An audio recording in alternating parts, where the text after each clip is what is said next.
साबिक मेंबर सूबाई असम्बली सईद अहमद मुश्तबा किलानी ने नादराबाद फाटक का इफ्तिताह कर दिया। इफ्तिताह के बाद नादराबाद रेलवे क्रॉसिंग को आवाम के लिए खोला जा रहा है। आपको बता रहे हैं, साबिक मेंबर सूबाई असम्बली सईद अहमद मुश्तबा किलानी ने नादराबाद फाटक का इफ्तिताह कर दिया। इफ्तिताह के बाद नादराबाद रेलवे क्रॉसिंग को आवाम के लिए खोला जा रहा है। मज़ीद जान लेते हैं, सैयद ज़ोहे बुखारी हमारे साथ मौजूद हैं। ज़ोहे, बताइए इस मुताबिक। आज बिल्कुल मेंबर कौमी असम्बली अली कासिम गिलानी और रोही की कापशन जो हैं वो रंग ले आई हैं। इस वक्त हम नादराबाद फाटक पर जो है वो मौजूद हैं, जिसको अब से कुछ ही देर पहले जो है वो इसका इफ्तिताह जो है वो किया गया है। ये फाटक जो है वो अरसा दराज से बंद था, जिसकी वजह से यहाँ से जो गुजरने वाले लोग हैं उनको शदीद मुश्किलात का सामना जो है वो करना पड़ रहा था। ना सिर्फ उनको मुश्किलात का सामना जो है वो करना पड़ रहा था, बल्कि जो कारोबारी लोग हैं उनका कारोबार भी जो है वो काफ़ी हद तक यहाँ पर मुतासिर भी जो है वो हो रहा था। जिसके बाद यहाँ के लोगों ने जो है वो यहाँ के अवामी नुमाइंदों से जो है वो बारहा मरतबा दरख्वास्त की, जिसके बाद अली कासिम गिलानी की जानिब से जो है वो कुछ दिन कबल जो है वो CEO रेलवे से जो है वो मुलाकात की। मुलाकात में यहाँ के इलाके का मुकदमा जो है वो रखा है और उस मुकदमे का जो है वो आज फैसला हो चुका है। यहाँ का जो फाटक है रेलवे इंतज़ामिया की जानिब से जो है वो खोल दिया गया। मेरा कैमरामैन फ़हीम शाह आपको ये मनाजिर जो हैं वो सबसे पहले दिखा सकें कि ये रेलवे का जो फाटक है इस वक्त खोला जा रहा है जी, आवाम के लिए इस वक्त जो है वो खोला जा रहा है। और ये फाटक कई अरसे से जो है वो बंद था। अब ये हम मनाजिर जो हैं वो आपको दिखा रहे हैं कि इस फाटक को अब आवाम के लिए जो है वो खोल दिया गया है। यहाँ से आवाम जो है वो गुजर सकती है, यहाँ से जा सकती है, उनका कारोबार भी जो है वो यहाँ पर बहाल हो गया है। यहाँ पर जो है वो जो काम था, जो तरीक़े काम था वो भी जो है वो मुकम्मल कर लिया गया है जी। और यहाँ पर जो अमला है वो एक मरतबा फिर से तैनात जो है वो कर दिया गया है और अब इसको जो है वो इसका इफ्तिताह जो है वो कर दिया गया है और आवाम के लिए जो है वो इस फाटक को खोल दिया गया है। अब्दुल्ला मशरी साहब भी जो है वो हमारे साथ मौजूद होंगे, उनसे भी जो है वो हम बात करेंगे। जनाब अली कासिम गिलानी साहब की जानिब से इफ्तिताह किया, यहाँ पर जो है वो आए अहमद मुश्तबा गिलानी साहब जो हैं वो यहाँ पर आए, उनकी जानिब से इफ्तिताह किया गया। कितना देरीना मुतालबा था आप लोगों का यहाँ पर? जी, ये एक बहुत पुराना एक हमारा फाटक का एक मसला था। ये जब से फ्लाईओवर हमारा इस यहाँ पे इंडस्ट्रियल स्टेट का बना है, जिसकी वजह से कि जब से फ्लाईओवर बना इन्होंने फाटक यहाँ से बंद कर दिया था। तो इनके बकौल के उनको फंड्स नहीं जारी हो रहे थे या जो भी था इशू था, तो जिसकी वजह से एक यहाँ पे दो से 3 हज़ार दुकानदार मुतासिर हो रहा था। और अल्हम्दुलिल्लाह हमने आवाज़ उठाई और हमारे जितने भी यहाँ पे मार्केट के सारे एक कम्युनिटी बनी, ग्रुप बना, जिन्होंने इकट्ठे मिल के आवाज़ उठाई, जिस पे हम अली कासिम गिलानी साहब के पास हाजिर हुए और उनको मुतालबा किया कि हमारा फाटक खुलवाया, जिसकी वजह से इतने मामलात ख़राब हो रहे हैं। तो उनकी मेहरबानी है, उन्होंने और उनके अल्फाज अभी भी मेरे कानों में गूंजते हैं। उनके अल्फाज थे कि अब्दुल्ला के अगर मैं ये फाटक ना खुलवा सका तो मैं रिज़ाइन दे दूंगा अपनी MNA-शिप से। तो ये एक बहुत बड़ी एक उनकी कामयाबी है और हम गिलानी ख़ानदान के साथ हैं अल्हम्दुलिल्लाह और इंशाल्लाह हमेशा उनके साथ निशाना बशाना रहेंगे। ठीक है जी, अब ये फाटक जो है वो हम दिखा रहे हैं, फ़हीम शाह साहब हमें दिखा रहे हैं, इस फाटक को जो है वो अब खोल दिया गया जी। रोही के नाज़रीन को ये बराह रास्त मनाजिर जो है वो हम दिखा रहे हैं। लोग जो है वो अब यहाँ से गुजर सकेंगे। कुछ अर्सा कबल जो है वो यहाँ से गुजरना नामुमकिन था, अब हम भी जो है वो यहाँ से गुजर रहे हैं और लोग भी जो है वो यहाँ से गुजर रहे हैं। मोटरसाइकिल वाले भी जो है वो यहाँ से जो है वो गुजर रहे हैं और हम भी जो है वो यहाँ से गुजर रहे हैं। और देख सकते हैं आवाम के लिए ये फाटक खोल दिया गया है। फ़हीम शाह साहब अगर दिखा सके तो आवाम के लिए ये फाटक खोल दिया गया है। लोग जो हैं वो यहाँ से गुजर रहे हैं, कोई रुकावट जो है वो यहाँ पर नहीं है। रेलवे इंतज़ामिया के लोग भी हमारे साथ मौजूद हैं, इंस्पेक्टर वर्क्स हमारे साथ मौजूद हैं। किफ़ायतुल्ला साहब, बड़ी खबर है जी, बड़ा मुश्किल काम था, रेलवे की जानिब से अली कासिम गिलानी की रिक्वेस्ट पर यह काम किया गया है, किस तरीके से देखें? जी सर, ये सैयद अली कासिम गिलानी साहब ने रिक्वेस्ट की है CEO पाकिस्तान रेलवे आमिर बलोच साहब को, तो उनके हुक्म और रेलवे DS मुल्तान के हुक्म के मुताबिक ये फाटक जो है ये आज दोबारा खोल दिया गया है। तो इंशाअल्लाह ये अब ये आवाम के लिए रवां दवा रहेगा। तो रेलवे की तरफ से ये आज फाटक खोल दिया, आज से फाटक खुल चुका है? खोल चुका है। अच्छा, कौन से मसाइल थे जिसकी वजह से इस फाटक को जो है वो बंद किया गया? एक पॉलिसी होती है रेलवे का, ये जो फ्लाईओवर बना है ना यहाँ से इसके ऊपर, जब फ्लाईओवर बनता है तो नीचे जो फाटक होता है लेवल क्रॉसिंग, ये बंद कर दिया जाता है। तो पॉलिसी के मुताबिक इसे बंद कर दिया गया था, लेकिन अब CEO साहब के हुक्म के मुताबिक अली कासिम गिलानी साहब की रिक्वेस्ट के मुताबिक इसे खोल दिया गया। अब इसको जो है वो खोल दिया। एक मतलब फिर हम मनाजिर दिखाएंगे, ख़वातीन भी जो है वो यहाँ से गुजर रही हैं, मोटरसाइकिलें भी जो है वो यहाँ से गुजर रही हैं। पहले वो यहाँ से जो है वो नहीं गुजर सकते थे, अलाउ नहीं था उनको यहाँ से गुजरना। अब यहाँ के मकीन जो हैं वो यहाँ से गुजर रहे हैं। अब्दुल्ला भाई, यहाँ पर अब रौनकें दोबारा से बहाल हो चुकी हैं। रोही ने भी बड़ा अहम किरदार अदा किया। जी माशाल्लाह से रोही चैनल का हम तहे दिल से शुक्रगुजार हैं, जिन्होंने हमारी इस पुरजोश और बहुत बेहतरीन इस मौके को हमें हमारा कवरेज दी माशाल्लाह, और हम इनका शुक्रिया अदा करते हैं रोही चैनल का बहुत बहुत। ठीक है जी, रोही ने जो है वो इस मामले को जो है वो भरपूर तरीके से जो है वो उठाया है। लोग भी जो है वो काफ़ी खुश जो हैं वो यहाँ पर नज़र आ रहे हैं। और इस सारी सूरत हाल में हम ये देखते हैं कि जो लोग हैं वो काफ़ी परेशान हाल थे, यहाँ से नहीं गुजर सकते थे, उनको इस फ्लाईओवर से जो है वो गुजर कर जो है वो जाना पड़ता था। ये फ्लाईओवर भी जो है वो अगर दिखा सकें तो फिर यहाँ से गुजर कर जो है वो इनको जाना पड़ता था। जो यहाँ पर स्टूडेंट्स जो गुजरते थे उनके लिए भी जो है वो मुश्किलात होती थी, बच्चे जो हैं वो यहाँ से नहीं गुजर सकते थे। अब सूरत हाल जो है वो कुछ यूँ है कि इसको आवाम के लिए जो है वो खोल दिया कि आप क्या कहना चाहेंगे, आपको किन मुश्किलात का सामना करना पड़ता था, अब जो है वो क्या देखते हैं? ये बहुत मुश्किलात का सामना करना पड़ता था। इधर से ऊपर से जाना पड़ता था हमें आने जाने के लिए, बच्चों के लिए, रिक्शों के लिए परेशानी होती थी और बहुत मसले मसाइल थे। हमने अब्दुल्ला शाह साहब को कहा है और उन्होंने अली कासिम साहब को किया है कि उन्होंने बहुत मेहरबानी करके भाग दौड़ करवा के ये काम करवाया गया। बहुत उनकी शुक्रिया अदा है, बहुत मेहरबानी है उनकी। ठीक है जी, पहले जो है वो इनको फाटक से जाना पड़ता था, नहीं गुजर सकते थे, फ्लाईओवर से जाना पड़ता था। फ्लाईओवर भी जो है वो वन वे होने की वजह से यहाँ पर अक्सर और बेशतर जो है वो अब बंद रहता था। अब यहाँ के लोगों में खुशी की लहर जो है वो दौड़ चुकी है। यहाँ पर इफ्तिताह कर दिया गया है फाटक, हमने बराह रास्त मनाज़िर दिखाए कि किस तरीके से आवाम के लिए जो है वो खोल दिया गया है और अब लोग जो हैं वो यहाँ से गुजर रहे हैं और रोही के भी लोग मशहूर यहाँ पर नज़र आ रहे हैं। जी फाटक को खोल दिया गया है। सैयद ज़ुहैब बुखारी आगाह कर रहे थे, बहुत शुक्रिया आपका।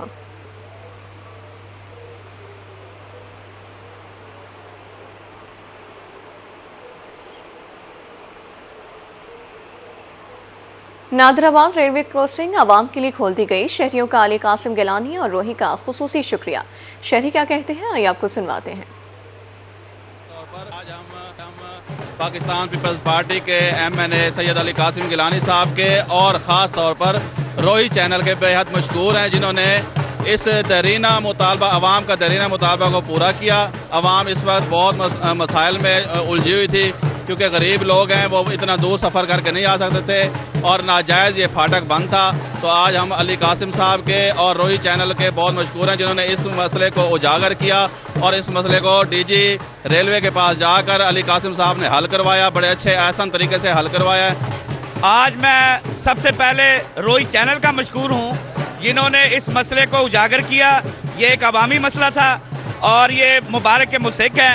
उसको मद्देनज़र रखते हुए सैयद अली कासिम गिलानी साहब ने ये नादराबाद फाटक खुलवाने में अपना अमली किरदार अदा किया है और ये आवाम के लिए ख़ास तौर पे जितने नादराबाद के इर्द गिर्द के इलाका जात के लोग हैं जिनके रोज़गार बंद हो चुके थे, अल्हम्दुलिल्लाह आज ये फाटक खुल गया है। सबसे पहले हम रोही वालों का शुक्रिया अदा करते हैं, जिन्होंने नादराबाद फाटक का ये दरीना मसला था इसको उजागर किया।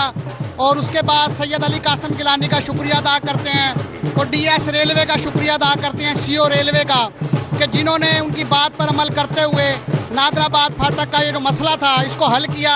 और हम इस वक्त पाकिस्तान पीपल्स पार्टी की क़यादत को सैयद यूसुफ रज़ा गिलानी साहब, अली कासिम गिलानी और रोही चैनल का अपने दिल के अता गिराइयों से शुक्रिया अदा करते हैं कि जिन्होंने हमारे इस दरीना मुतालबे को, जिससे लाखों लोग आने जाने की प्रॉब्लम में थे, फाटक के इफ्तिताह की खुशी में हम तमाम चैनलों, इसके रोही चैनल का और पाकिस्तान पीपल्स पार्टी का कारकुनों का शुक्रिया अदा। मैं और हमारे जितने इधर खड़े हैं सब मेहमान जो आए हुए हैं, सब हम अली कासिम गिलानी साहब का और पूरे गिलानी ख़ानदान का शुक्रिया अदा करते हैं। और अली कासिम गिलानी जैसा कोई लीडर नहीं आया, बहुत अच्छे लीडर हैं, ये ऐसे ही इंशाल्लाह काम करते रहें और करते जाएंगे। हम शुक्रिया अदा करते हैं। ये रोही चैनल का हम दिल की गहराइयों से शुक्रिया अदा करते हैं, वो हमारे पास आए हैं, हमारी आवाज़ को बुलंद कर रहे हैं। MNA अली कासिम गिलानी की वर्किंग भी कर रहे हैं, हम इनका शुक्रिया अदा करते हैं। और ये नादराबाद फाटक जो बंद था, अली कासिम गिलानी साहब की वजह से पाकिस्तान पीपल्स पार्टी के वर्कर हैं और रोही चैनल वालों का हम दिल की गहराइयों से शुक्रिया अदा करते हैं। शहरियों की गुफ्तगू आपने सुनी। आगे बढ़ते हुए आपको बताएं, मुल्तान बोसन रोड इंतजामिया की नज़रों से उछल ट्रैफिक जाम मामूल। ज़िला इंतजामिया का नौतन बाईपास चौक और 9 नंबर चौक ख़त्म करने पर गौर। रहनुमा जमात इस्लामी डॉक्टर सफदर हाशमी कहते हैं कि बोसन रोड मुल्तान की अहम और मसरूफ तरीन सड़क है। बोसन रोड पर मौजूद बेशतर प्लाजों की पार्किंग ही मौजूद नहीं। दुनिया फ्री सिग्नल की जानिब जा रही है और हम चौक ख़त्म करके सिग्नल्स बना रहे हैं। मज़ीद जानते हैं जुनेद अनवर से। बताइएगा जुनेद। जी बिल्कुल, बोसन रोड पर ट्रैफिक के बहाव को देखते हुए चुंगी नंबर 9 और नादरन बाईपास पर जो चौक हैं उनको ख़त्म करने का जो है वो तजवीज़ और फैसले पर जो है वो कहना है कि ज़िला इंतज़ामिया का कि जल्द जो है वो उस तजवीज़ पर अमल होता हुआ भी नज़र आएगा। इस वक्त रहनुमा जमात इस्लामी डॉक्टर सफदर इकबाल हाशमी हमारे मौजूद से बात करेंगे। डॉक्टर साहब, आपका हल्का इंतखाब भी है, क्या समझते हैं कि बोसन रोड पर जो ट्रैफिक एक बड़ी तादाद में होती है, गुजरना मुश्किल है, क्या इंतज़ामिया के ये फ़ैसले दुरुस्त हैं कि इन चौकों को ख़त्म किया जाए? चौकों की बजाय मैं ये समझता हूँ कि जो प्लाजे इसके इर्द गिर्द बनाए गए थे उनको अगर प्रॉपरली उनकी पार्किंग होती और वहाँ खुला किया जाता तो वो जो है ना जी ज़्यादा बेहतर था, क्योंकि दुनिया तो अब जो है सिग्नल फ्री की तरफ जा रही है। आप चौक ख़त्म करके फिर सिग्नल उसको लगाएंगे तो उससे जो है ये जो है वो और ज़्यादा ट्रैफिक के लिए प्रॉब्लम होगा, क्योंकि यहाँ तो थोड़ी देर के लिए ट्रैफिक रुकती है तो बड़ी दूर दूर तक लंबी लाइनें लग जाती हैं। तो ये ट्रैफिक के बहाव को जारी रखें और इसका ऑल्टरनेटिव प्लान हो जिसमें जो है वो ट्रैफिक रुके भी नहीं और जो है कि उसमें फिर ये कि इशारों की वजह से ता देर तक जो है ना ये प्रॉब्लम जो है लोगों को फेस ना करनी पड़े। जी बिल्कुल, रहनुमा जमात इस्लामी डॉक्टर सफदर इकबाल हाशमी का कहना है कि रोड को जो है वो मज़ीद खुला किया जाना चाहिए और वहाँ पर गुंजाइश मौजूद है, जो कि इंतज़ामिया की जानिब से इक़दामात जो है वो नज़र भी आ रहे हैं। उनका कहना है कि दुनिया सिग्नल फ्री की जानिब जा रही है और मुल्तान के अंदर जो सिग्नल्स के हवाले से वो समझते हैं कि अगर ऐसा इक़दाम किया गया तो उससे मज़ीद जो है वो ट्रैफिक के अंदर जो है वो प्रेशर बढ़ेगा रोड के ऊपर और मज़ीद जो है वो रोड ब्लॉक रहेगा। जी जुनेद, आगाह करने के लिए बहुत शुक्रिया। बहावलपुर की आवाम मुल्क में जारी महंगाई से नाला, कोई बिजली के बिलों की अदम अदायगी पर परेशान तो कोई सब्जी और दालों के रेट्स को गैर मुनासिब करार देता है। आवाम को हुक्मरानों से अच्छे की उम्मीद भी बरकरार है। मज़ीद जानते हैं महमूद ज़हीर से। आगाह कीजिए। जी, मुल्क में ओवरऑल इस वक्त महंगाई की क्या सूरत हाल है, इसके हवाले से अगर सही मायनों में पूछा जाए ना तो वो सही मायनों में बनता है ख़वातीन से कि ख़वातीन इस बारे में क्या राय रखती है, क्योंकि किचन भी उन्होंने चलाना होता है, घर भी उन्होंने चलाना होता है। मैम जी, ये बताइएगा कि मुल्क में महंगाई है इस वक्त? बहुत महंगाई है, बहुत महंगाई है, हम लोग अफोर्ड नहीं कर सकते। बहुत महंगाई है, जिसे कहने का हक होता है। बस अल्हम्दुलिल्लाह वक्त पास हो रहा है, बाकी जलालत बहुत है। कौन से आइटम है जो ज़्यादा महंगे हैं और हर सूरत में बच्चों को खिलाने के? ज़्यादा फ्रूट बहुत महंगा है, बहुत महंगा है, बाहर से बंदा नहीं खरीद। आप जी यही तो कह रहे हैं ना कि आटा भी महंगा है और घी भी महंगा है और क्या, बाकी घर की चीज़ें हैं वो तो आपको पता है, बच्चों की खाने पीने की, बच्चों की। एक और बूढ़ी खातून हमारे साथ अम्मा बैठी हैं। अम्मा, इस वक्त मुल्क में महंगाई है? महंगाई इतनी है ना, आटा तो सही मिल रहा है ना, झूठ ना बोलेंगे हम तो।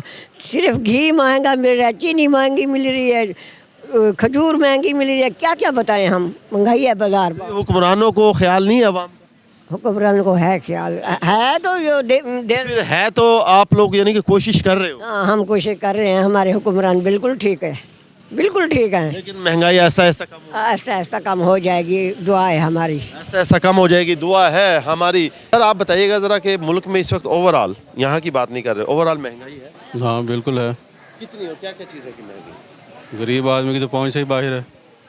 मसलन क्या क्या चीज़ है? ज़रूरत ज़िंदगी कौन सी चीज़ है जो खालिश मिल रही है या सही मिल रही है? सब्ज़ी वाले सब्ज़ी लो ख़राब ज़्यादा निकलती है, सही कम निकलती है। फ्रूट वाले का यही हाल है।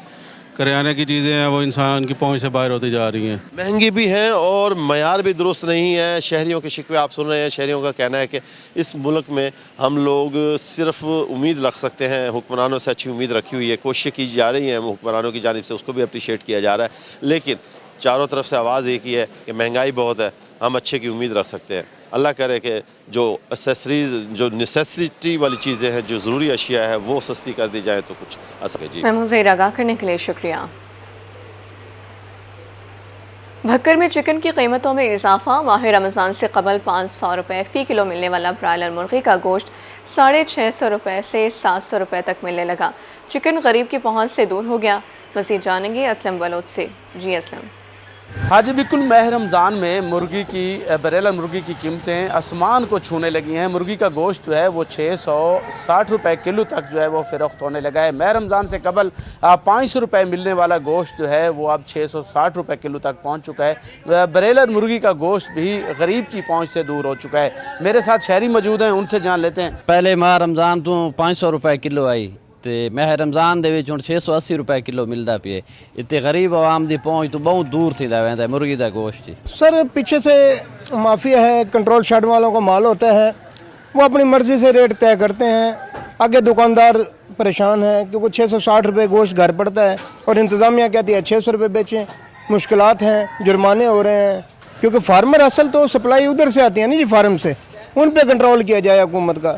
माह रमज़ान में इसकी कीमत जो है वो 500 रुपये थी। यहाँ के शहरियों ने ये मुतालबा किया कि कंट्रोल शेड से ही रेट को कंट्रोल किया जाए ताकि मार्केट में दुकानदारों को जो है वो चिकन सस्ता मिले और ताकि वो सस्ता जो है वो गवर्नमेंट के मुकर्रर करदा रेट पर फ़रोख्त हो सके। जी असलम, शुक्रिया आगाह करने के लिए।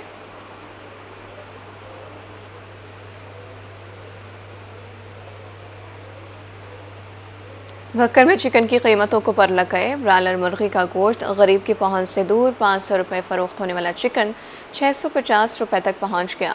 शहरी कहते हैं रमज़ान से कबल ब्रॉयलर मुर्गी का गोश्त 500 रुपये था। माह रमज़ान में भी महंगाई का तूफ़ान ना थम सका। अशिया खुरनोश की कीमतों में होशरुबा इजाफे ने शहरियों की कमर तोड़ कर रख दी। शहरियों का कहना है कि फल, सब्जियां, दालें, आटा, चावल सब कुछ पहुंच से दूर हो चुका। मज़ीद बता रही हैं सुहिरा तारिक। मुल्तान में अगर हम महंगाई की बात करें तो महंगाई का तूफ़ान माह रमज़ान में भी नहीं थम सका है। अशिया खुरनोश की कीमतें जो हैं उसमें इस कदर इजाफा हो चुका है कि आम आदमी परेशान दिखाई देता है। इस वक्त मैं मुल्तान की एक लोकल मार्केट में मौजूद हूँ और यहाँ पर फ्रूट, सब्जियाँ, दालें, हर चीज़ की कीमतों से शहरी परेशान दिखाई देते हैं। मेरे साथ कुछ शहरी हैं, इनसे बात करते हैं। अस्सलाम वालेकुम। जी वालेकुम सलाम। महंगाई की क्या सूरत हाल है? रोज़े हैं, कीमतें कम हुई हैं, बढ़ गई हैं? जी आपके सामने ये है, रमज़ान में तो चीज़ें सस्ती होनी चाहिए, पहले की निस्बत अब तो महंगी हो गई हैं। जो भी चीज़ें रमज़ान में ज़्यादा इस्तेमाल होती हैं, फ्रूट वगैरह हो गए हैं, जो भी आवाम को रोज़े के लिए चाहिए होती हैं, ये पहले से कई गुना बढ़ गई हैं। हालांकि गवर्नमेंट को चाहिए कि रमज़ान में चीज़ें सस्ती होनी चाहिए, आवाम का एहसास करना चाहिए। रमज़ान है, रमज़ान में तो अल्लाह ताला ने फरमाया है कि रोज़ेदारों का एहसास करना चाहिए, लेकिन यहाँ पर तो लोग हैं जी, गवर्नमेंट है जी, इन्होंने तो पहले से भी कई गुना चीज़ें जो सी है फ्रूट वगैरह है महंगा कर दिया है। आप क्या कहना चाहेंगे, महंगाई की क्या सूरत हाल है? महंगाई तो देखो अपनी जगह पे खड़ी है, सस्ती चीज़ कोई भी नहीं हुई है। ये तो गवर्नमेंट को चाहिए कि मंडियों के अंदर जो सा है कंट्रोल करें। मंडियों में कंट्रोल होगा तो आगे इधर कंट्रोल होगा, मंडियों में कंट्रोल होगा तो इधर कंट्रोल होगा। जब मंडी में कंट्रोल नहीं होगा तो यहाँ कैसे कंट्रोल होगा? मंडी में चीज़ सस्ती मिलेगी, फल सस्ता मिलेगा, आटा चीनी सस्ती मिलेगी, तो ये ऑटोमेटिक जो है ना इधर सस्ती होगी। रेडी वालों को क्या कसूर है? ये तो बेचारे 400-500-700 रुपये कमाते बेचारे, ये उसके बाद जो चूल्हा जलता है इनका बड़ी मुश्किल के साथ। बताएं घर का खर्चा कैसे चल रहा है, आसानी से या महंगाई की वजह से मुश्किल? बहुत मुश्किल हो रही है, सही नहीं चल रहा। सब चीज़ महंगे, जो भी चीज़ खरीदे वो महंगे है, घी वगैरह हो गया, चीनी, दालें, सब चीज़। जी शहरियों का कहना है कि माह रमज़ान में अशिया खुरनोश की कीमतें जो हैं वो कम होनी चाहिए, लेकिन यहाँ पर सूरत हाल जो है वो बरक्स दिखाई देती है। चाहे फ्रूट्स हों, सब्जियाँ हों, दालें हों, आटा हो, चीनी हो या ज़रूरत का और कोई सामान जो किचन में इस्तेमाल किया जाता है, कीमतें आसमान पर पहुंच चुकी हैं। शहरियों का ये मुतालबा है कि महंगाई को कंट्रोल किया जाए। जी सुहेरा, शुक्रिया आपका। आपको बताएं माहिर सियाम में जालसाजी और मिलावट माफिया बाज न आए। खानेवाल में फूड सेफ्टी टीम की grinding units, kirana store, sweets, bakeries की इंस्पेक्शन। 43 किलो ज़ायदुल मियाद मसाला जात, 20 किलो गैर मियारी पत्ती, 17 किलो एक्सपायरी कन्फेक्शनरी आइटम्स तलब कर दी गई। 9 फूड पॉइंट्स को 2,44,000 के जुर्माने आए। फूड एक्ट की संगीन खिलाफ वर्जी पर एक बेकरी की प्रोडक्शन बंद कर दी गई। माहिर सियाम में जालसाजी और मिलावट माफिया बाज न आए। फूड सेफ्टी टीम की grinding units, kirana stores, sweets, bakeries की इंस्पेक्शन। 43 किलो ज़ायदुल मियाद मसाला जात तलब कर दिए गए। 20 किलो गैर मियारी पत्ती, 17 किलो एक्सपायरी कन्फेक्शनरी आइटम्स तलब कर दिए गए। 9 फूड पॉइंट्स को 2,44,000 के जुर्माने आए। फूड एक्ट की संगीन खिलाफ वर्जी पर एक बेकरी की प्रोडक्शन बंद कर दी गई।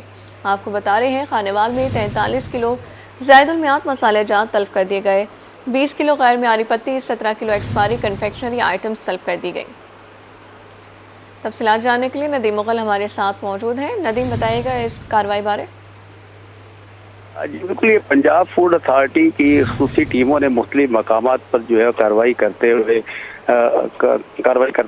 ख़ास तौर पर जो मिसाला जात हैं ग्रहण किए जाते हैं वहाँ पर कार्रवाई की है, बेकरीज पर कार्रवाई की है और उनका ये कहना है कि मुज़र सेहत आइटम जहाँ पर तैयार की जा रही थी उनके खिलाफ कार्रवाई की गई है। अभी 9 पॉइंट्स पर तकरीबन 2,44,000 के करीब जो है उनको जुर्माना भी किया गया मालकान को और एक दुकानदार के खिलाफ जो है मुकदमा दर्ज करने का इस्तिग़ासा भी दिया गया है। पंजाब फूड अथॉरिटी के जो ऑफिसर्स हैं उनका यही कहना है माह मुक़द्दस में खास तौर पर मिलावट का माफिया के खिलाफ जो है रोज़ाना की बुनियाद पर कार्रवाई कर रहे हैं। खुसूसी टीमें जो है वो तश्कील दे रही हैं और रोज़ाना की बुनियाद पर जो है कार्रवाइयों का सिलसिला जो है वो जारी रखा जाएगा। ताहम यह है कि 9 पॉइंट्स पर पंजाब फूड अथॉरिटी की जानिब से आज कार्रवाई की गई जहाँ पर भारी भरकम जुर्माने भी और उनके साथ साथ जो है मुकदमात भी दर्ज किए गए हैं। जी नदीम, आगाह करने के लिए शुक्रिया।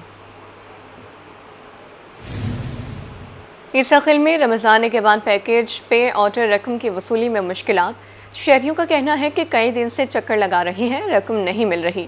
मज़ीद जानते हैं मुकर्रब खान नियाज़ी से। बताइए। रमज़ान निगहबान पैकेज 2025 के तहत पे ऑर्डर्स की तकसीम का सिलसिला जारी है, लेकिन उनकी अदायगी के सिलसिले में आवाम को शदीद मुश्किलात का सामना है। इस पर बात कर लेते हैं, हमारे हमरा शहरी मौजूद हैं। हमने वो चेक वसूल कर लिए हैं। ओमनी की एक शॉप है जिसमें आवाम को बहुत काफ़ी मसला आ रहा है, किसी के अंगूठे नहीं लग रहे, किसी का क्या मसला है, और वो एक शॉप है तहसील ईसा खैर में, इसलिए ओमनी की और शॉपें खोली जाएं ताकि आवाम को मज़ीद मुश्किल का सामना ना करना पड़े। ज़्यादातर मजदूर तबका लोग हैं, वो बैंक अकाउंट में जाते हैं तो उनको ज़मीनों के कागजात नहीं है, तो वो कहते हैं कि वो साथ लेकर आओ अकाउंट खुलवाएं। अकाउंट खुलवाने में काफ़ी मुश्किल का सामना है, ज़्यादा मुश्किल को हल कर दें। बिल्कुल, आपने शहरी की बात सुनी। उनका अफसरान बाला से ये पुरज़ोर मुतालबा है कि जहाँ ओमनी की मज़ीद शॉप्स खोली जाएँ और जो बैंक का तरीक़ाकार है वहाँ अगर जाएं तो वो कहते हैं कि आप अपने फर्द जायदाद साथ लाएं और उनका जो प्रोसीजर है वो बहुत लंबा है अकाउंट खुलवाने के लिए। तो आवाम का ये अफसरान बाला से पुरज़ोर मुतालबा है कि यहाँ ओमनी शॉप्स मज़ीद खोली जाएं ताकि आवाम को अपनी रकूम आसानी से मिल सके। जी मुकर्रम, शुक्रिया आपका। मुल्तान में वकीला ने वफाकी और सूबाई सर्विस ट्रिब्यूनल, कस्टम ट्रिब्यूनल की मुस्तकिल तैनाती और कस्टम कोर्ट के फौरी क़याम का मुतालबा कर दिया। इस हवाले से मज़ीद जानते हैं महर इमरान से।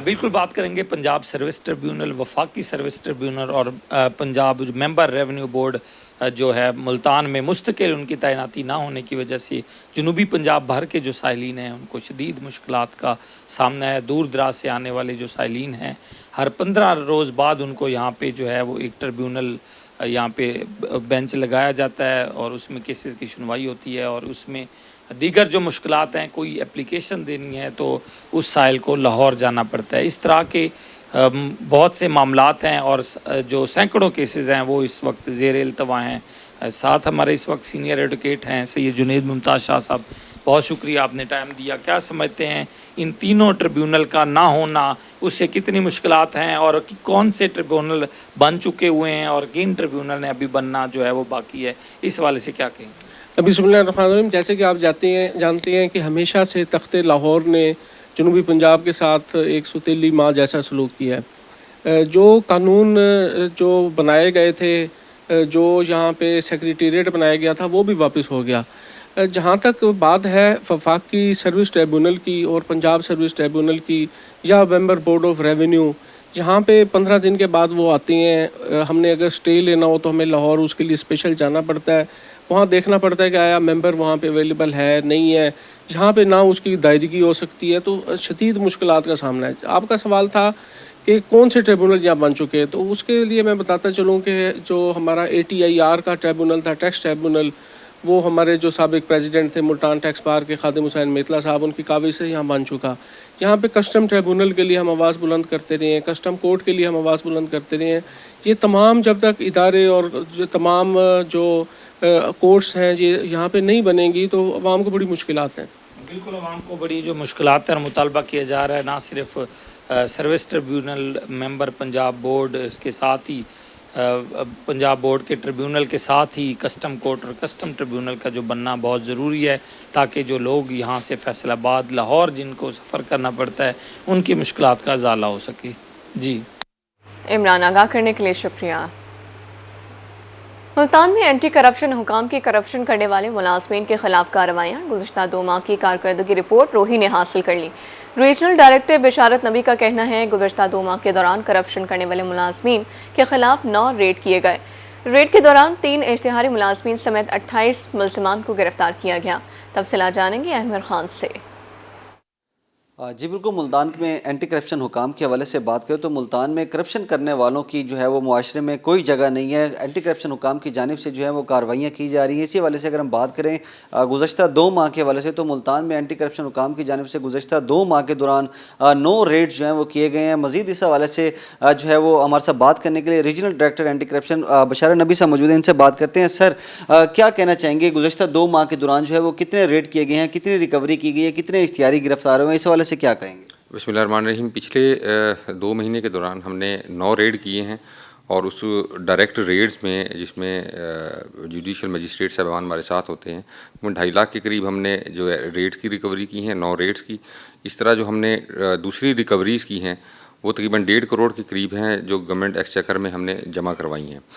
जो जहाँ तक इश्तिहारियों की बात है, 4 हमने इश्तिहारी जो है जो आज तक नहीं पकड़े गए थे, वो हमने 4 इश्तिहारी गिरफ़्तार किए गए हैं और इंशाल्लाह ताला ये रिकवरीज़ का, रेट्स का और इश्तिहारियों की गिरफ़्तारी का सिलसिला जारी रहेगा। हमने 28 के करीब बंदे जो हैं जो डिफरेंट ब्राइब में, एम्बेज़लमेंट में, सरकारी ख़जाने के खुर्द-बुर्द में इन्वॉल्व थे, वो हमने 28 के करीब बंदे भी पकड़े हुए हैं। और मेरा message very loud and clear है कि we have to save this country. हमने इस मुल्क को करप्शन के नासूर से बचाना है और एंटी करप्शन जो है वो दिन रात जो है वो इसके लिए कोशिश है कि हम इसको मिनिमाइज़ करके इस करप्शन के नासूर को ख़त्म कर दें। जी बिल्कुल, मुल्तान में एंटी करप्शन हुकाम ने जो है वो 9 रेड करके 28 मुल्ज़मान को गिरफ्तार किए गए, जिसमें करोड़ों रुपए की रिकवरी जो है वो भी की गई है गिरफ्तार मुल्ज़मान से, और इसके साथ साथ मुल्ज़मान को गिरफ्तार करके उनके खिलाफ कानूनी कार्रवाई भी शुरू कर दी है। जी बहुत शुक्रिया इमरान आपका। मुजफ्फरगढ़ में बिजली की गैर एलानिया लोड शेडिंग, घंटों बिजली गायब रहने से दर्जियों को मुश्किलात। क्या कहते हैं, जानते हैं आमिर डोगर से। बिल्कुल, मुजफ्फरगढ़ शहर और गिरदोनवा में एलानिया और गैर एलानिया लोड शेडिंग की वजह से टेलर्स को मुश्किलात का सामना करना पड़ रहा है।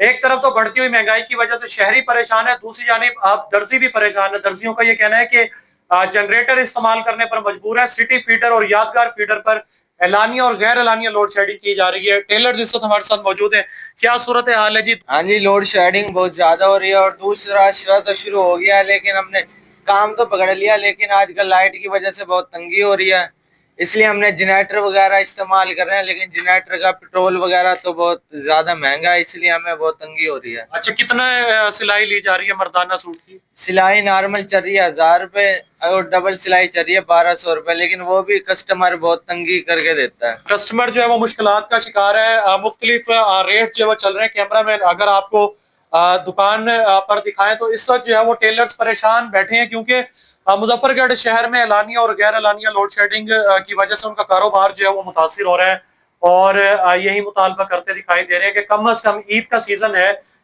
उस दौरान जो है वो मुजफ्फरगढ़ में लोड शेडिंग ना की जाए ताकि इन्हें मुश्किलात का सामना न करना पड़े। आमिर डोगर, शुक्रिया आपका। गंदम की फसल सिट्टा निकलने के बाद दाना बनने के मराहिल में। डेप्यूटी डायरेक्टर ज़राअत डॉक्टर मसूद सलीम का कहना है ज़िले में 8,19,000 एकड़ पर गंदम ज़ेर काश्त है। रवा साल महकमा ज़राअत की टीमें गंदम की फसल पर बीमारियों को कंट्रोल करने में कामयाब रही हैं। मज़ीद तफसीलात बता रहे हैं आमिर भट्टी।